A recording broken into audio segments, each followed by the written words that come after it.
E aí, pessoal, beleza? Pastor Sandro aqui para trazer uma palavra para líderes. Quero falar hoje sobre o líder e a sua vida espiritual. Liderando a si mesmo. Existe um erro bem silencioso na liderança. A maioria dos líderes, eles não quebram por falta de unção, mas por falta de gestão interna. Líderes descontrolados, vida espiritual inconsistente, disciplina fraca. Você nunca lidera além da sua própria vida. A sua vida é a sua base de liderança. 1 Timóteo, capítulo de número 4, verso 16, vai dizer o seguinte, isso é uma palavra que eu ouvi de um pastor muito abençoado que já não está entre nós. Diz o seguinte: tem cuidado de ti mesmo e da doutrina. A palavra tem cuidado, no grego, dicionário Strong, ele diz que ter cuidado é prestar uma atenção contínua, vigiar e focar com disciplina. Paulo, ele não está dizendo cuide da igreja. Ele diz cuide de você primeiro. Então, qual que é a ordem? A ordem é minha vida espiritual, minha doutrina e minha influência.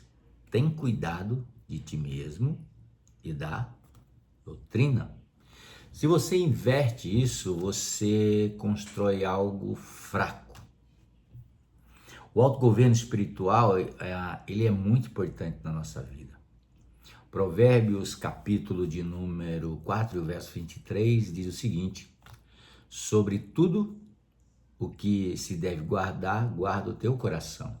A palavra guardar, no hebraico, ela significa vigiar, proteger, cercar como uma fortaleza. Isso não é uma coisa passiva, é gestão de vida interior. Se você governa o seu coração, você governa as suas emoções, você governa seus impulsos e você governa as circunstâncias da vida.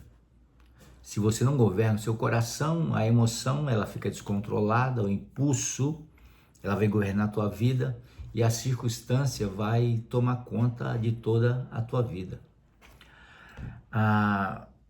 Nós precisamos ter uma alta performance na questão de saber liderar a nós mesmos. A Bíblia já ensinava isso. Liderança espiritual é construída pela rotina, não por emoção. E qual que é o problema real aqui?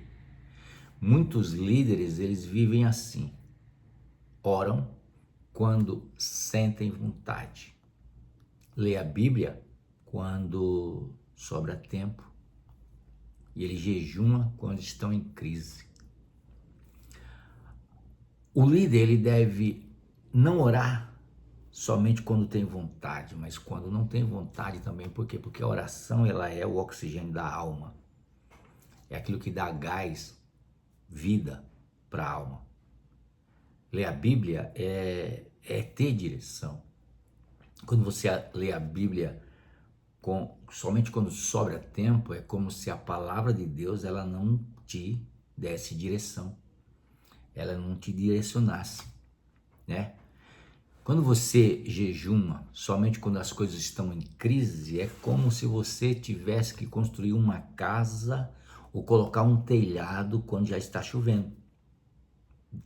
A chuva vai te molhar, né? Então, a palavra ela deve ser lida todo dia sem negociação. O líder não pode negociar isso.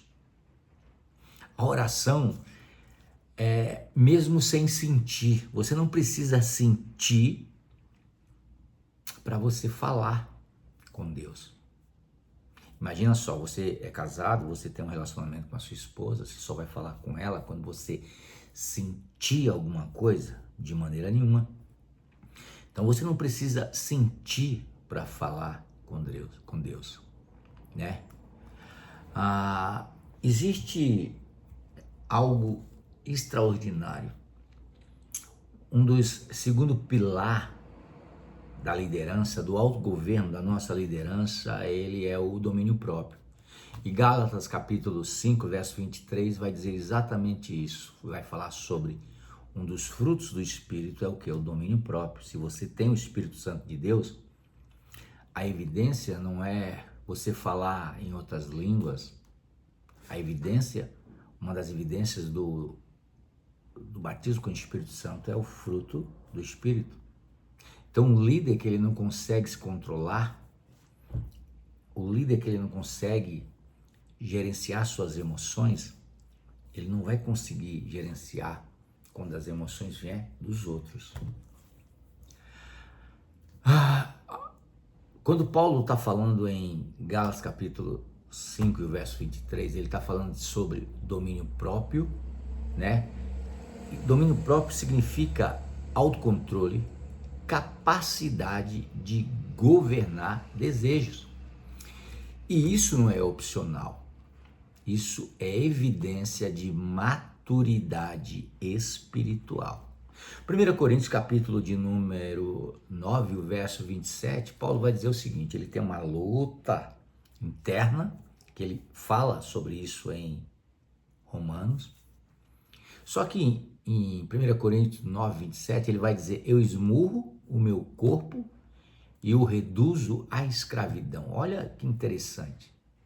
O esmurrar é golpear, é disciplinar severamente. O líder, ele precisa o quê? Golpear o seu corpo, a sua vontade. Ele precisa ter uma disciplina severa para oração, para a leitura da Bíblia, para controlar sua boca, suas emoções. Paulo está dizendo, eu não negocio com a minha carne, porque a falta de controle, de gestão de emoções, está falando que a carne tomou o domínio sobre a sua vida. E Paulo está dizendo o seguinte, quando eu esmurro o meu corpo, ele está dizendo, eu não negocio com a carne. Ser um líder, desculpa, não é controlar a alimentação, não é controlar pensamentos e nem é controlar tempo. Ele não tem autoridade espiritual real para isso. É controlar a si mesmo. Agora mesmo pode acontecer alguma coisa que no tempo que possa mexer com o meu humor. Por exemplo, agora começou a dar uns pingos de chuva. Eu não tenho gerenciamento sobre isso, mas eu tenho gerenciamento como eu me comporto em relação àquilo que vem da parte externa. Então a Bíblia chama isso de dominar, de controlar a si mesmo, de fruto do Espírito, né? Agora existe um risco muito importante que muitas vezes é ignorado. Sem domínio próprio, primeiro, o talento que você tem vira uma armadilha. Você pode estar governando pelo seu talento. E isso, biblicamente, pode se tornar uma armadilha para você. O sucesso, muitas vezes, ele vira destruição. Você já viu gente que se deu bem e aquilo acabou destruindo a vida dele? Eu conheço, como pastor de igreja, eu conheço vários casos de pessoas que se deram bem e aquilo, o sucesso veio e destruiu não só a vida dele, como a vida da sua família também. Outra coisa, outro risco, a unção ela não sustenta o caráter.